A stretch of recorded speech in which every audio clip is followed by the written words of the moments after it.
Hello, everyone out there on the inner tubes. This is Dennis from Ground Reason Podcast. So it's the last day of August here, August 31st, and cable just got dealt some really bad news. Actually, pay TV in general. Pay TV lost about 800,000 subscribers. I think 812 was the number, 812,000, according to SNL Kagan, which is they do research and statistics for cable TV subscribers and pay TV subscribers. 812,000 people got rid of their pay TV accounts last quarter. And if you add that, for the year from last quarter on, I think the number they're quoting is 1.4 million. Now, the funny thing about that is it doesn't include like these skinny bundles. For instance, Dish Network, which owns Sling TV. Those aren't in the losses. Those are actually rolled into the subscriber numbers. So it's probably much higher than that. And to even deal more of a blow, the telephone companies that deliver, internet and television, AT&T, Uverse, Verizon, they lost 500,000, 500,000 of those subscriber losses came from the telephone companies. And to make matters even worse, new households are adopting pay TV less than they have in the past. So the pay TV industry isn't picking up those customers, those new families, new households that are starting. They're not getting pay TV like they used to. So as much as you hear in the media that cord cutting isn't happening and there's nothing to worry about for the pay TV providers, the numbers seem to speak a different story. I've been reporting on this for a while now. The Nielsen numbers, just every year, every quarter, people are the cable and telephone company numbers are going down. The more people are watching over-the-air antenna TV, more people are streaming, more people are using mobile devices, Roku's, Apple TV, and it seems that the pay TV industry is going to have to wake up to this quickly and start adapting to the changes in the marketplace. I mean, Nielsen reported just last week that since 2011, ESPN lost more than 11 million subscribers. That's 10% of their total customer base in the last 5 years. So, I mean, that's huge. That's huge because that's a mainstay of cable television, pay TV. It seems that what once was referred to as a sprinkling of cord cutting has now turned into a complete deluge. So another piece of news that was released today is CBS has finally decided to add a no commercial tier to their all access product. So their streaming app, the CBS All Access, it's $5.99 for the standard. They say it's reduced ads. It's not as many ads as you'll see on TV for their on-demand streaming. But now they have a $9.99 a month package, which is no ads at all for anything on demand. Of course, if you're in one of those markets, actually, I think it's over 100, 120 some now that stream a live TV, live CBS. Of course, those are local affiliates. If you're watching live, you're still going to get commercials even with the $9.99 a month tier. But, I mean, a lot of people on groundedreason.com have been complaining about having to pay the $5.99 and still watch ads with watching on-demand television.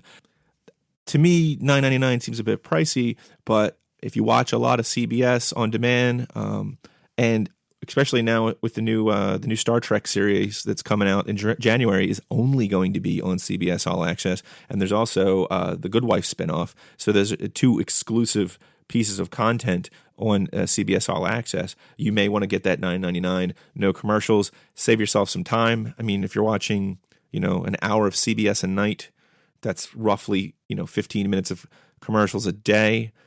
7 days, you're coming up on what, hour and 45 minutes a week.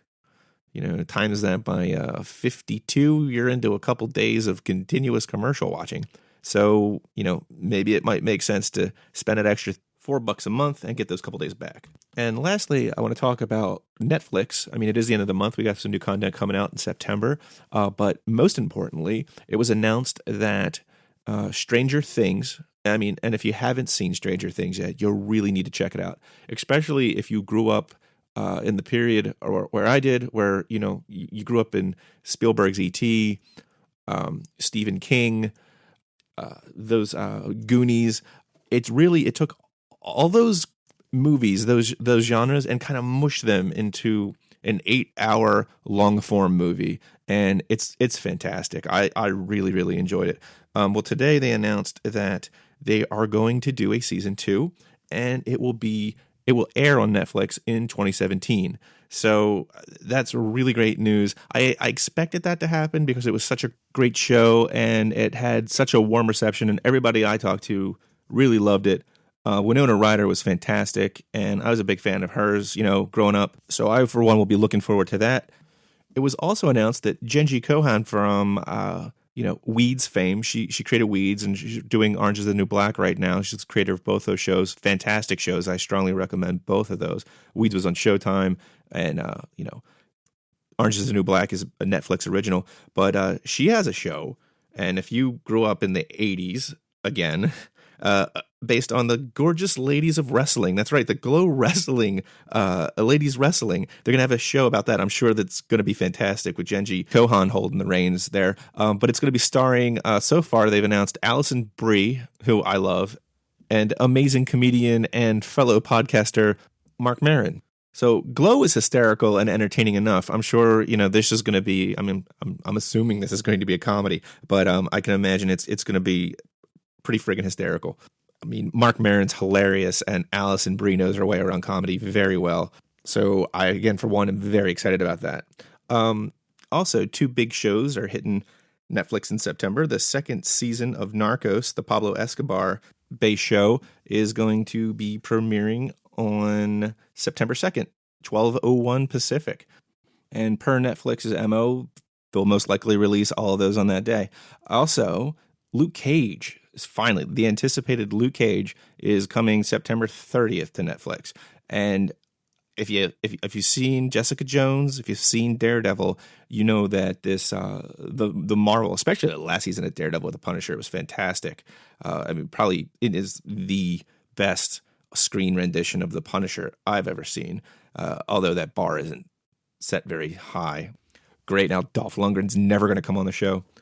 You're going to want to check this out, Luke Cage. And I mean, Iron Fist is right around the corner too. And if you're a comic fan, I check all of them out because Comic-Con, they showed a teaser trailer of The Defenders, which is going to bring all of their Marvel TV characters together in one show. It's going to be kind of like a TV Avengers Hell's Kitchen New York extravaganza, I guess, is for lack of a better word.